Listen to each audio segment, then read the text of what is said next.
Hey boys and girls, it's going to be my Blade Runner 2049 review. Um, this movie's an interesting one because nowadays sequels tend to seem to be just, cash cows. And get it out there because the first one made a big impression with the audience. And this one was 35 years later after the original. That's weird. I'm 35 years old, and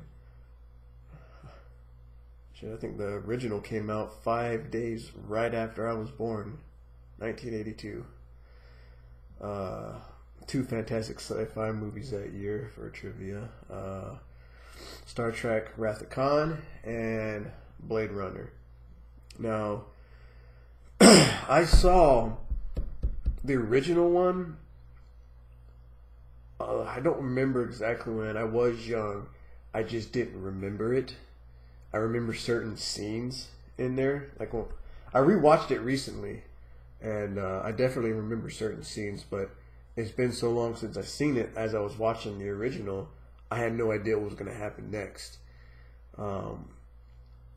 But I'm glad I did. I'm glad I rewatched it, I guess, to help me understand more of the second one.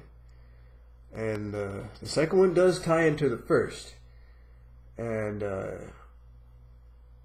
Harrison Ford is not the main character, Deckard, like he was in the first one. He is in there, like in the trailers. He's not in there too much, but he's in there enough. And the story is really about Ryan Gosling's character, Kay. And this was an awesome movie. I was kind of worried it was going to suck because Blade Runner is one of those, for me, my all-time favorite movie is Terminator 2. And I remember because Terminator 1 and 2 left a big impression on me that there were no movies that could top that. And to this date, in my opinion, there still isn't. And I always pushed everything aside. I consider Star Wars, for pussies, and Terminator for the men. And I'm different now. I love Star Wars. I love a lot of sci-fi things, fantasy, realistic crime drama, whatever. But I mean,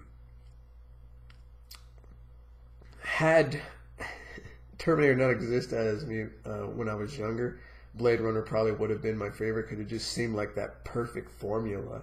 You could see animes had a lot of inspiration from that film. It's just oozing with that fantasy, grit, sci-fi type of I don't know where I'm going on with this, but anyways, the second one, it felt just as good as the first. I kind of want to say better, but that'd be me judging 2017 to 1982, and that wouldn't be fair. Because for 1982, damn, that movie probably. I heard it didn't do too well in the theaters, but it slowly became a cult following and then a bigger following afterwards. But I'm pretty sure visually it was mind-blowing back then. And that's how I felt about this one. It felt like every scene that was showing you the scope of the world was just like an orgasm for your eyes. You're like, wow, I kind of want to live in this world. It's a disgusting world, but it's beautiful at the same time. I don't want to say any spoilers on things it's hard to talk about this movie trying to avoid spoilers because it's almost everything in this movie is wow. Me telling you that there are, it's not really a spoiler, but when you think you understand, you figured out what's going to happen at the end, it does a twist. And then within that twist, there's another twist. And it's I thought I had this figured out. Oh, okay, I'm on with this. And it's not just thrown in there to just be what's that called? Like an artificial like twist. It makes sense, and yeah, you're going through the adventure with Ryan Gosling's K character. But I want to talk more about it, but I really feel like the more I say, I'm going to ruin the movie, and I'm going to have to end it here. Like it's good. Like I would say, experience it in the theater. It's just like the soundtrack.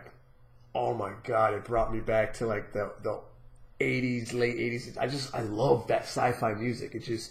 It's so that hits home with me so much. I grew up like with Terminator, Aliens, Blade Runner, the original, Total Recall, like shit like that. It just sits with me well, and I love it to bits. I really do, and I am 100% sure on day one when this releases on Blu-ray, I am getting that son of a bitch. I love that movie. I feel like it's gonna move into one of my top favorites now, even though the original won't. I feel like it should. Just that this one I caught right at the right moment, and it's a fantastic movie. You all need to go see it. Just trust me on this. The the nitpicks people had, the cons against it, they said it is drawn out. For me, it wasn't, but I guess I can see certain people it will. It's like Lord of the Rings, for example. Lord of the Rings was close to 3 hours long. A lot of people said the movie was too long, but they also agree it was a good movie. That's how I feel about this. It didn't feel drawn out for me, because I was, accepting it all like candy. Like, this is fucking awesome. But there are certain parts, I guess, that will probably drag out for the casual watchers. But I'm positive you will not be disappointed. I'm positive you will be satisfied with this movie. Go check it out. Like, because it's 35 years later and it's a sequel off original. And usually stuff like that ends up being like remakes, reboots, or sometimes you might have a sequel and they flop because they're high expectation. And this one didn't. It deserves attention. It deserves to be recognized like, Hollywood, this is the shit we need. Like, this is a film from beginning to end, lived up to what it was supposed to be, no matter how high the the anticipation of it was. So, Blade Runner 2049. I know I didn't say too. I guess I didn't talk too much about it. I jumped from here to there for other sci-fi stuff, but that's because I really don't want to ruin anything. As soon as the movie starts, you're gonna appreciate nothing was said about it, because it's gonna be one fun roller coaster ride to the end. So there you go, 2049, high rating. Check it out. Get it on Blu-ray. Support this movie. Adios.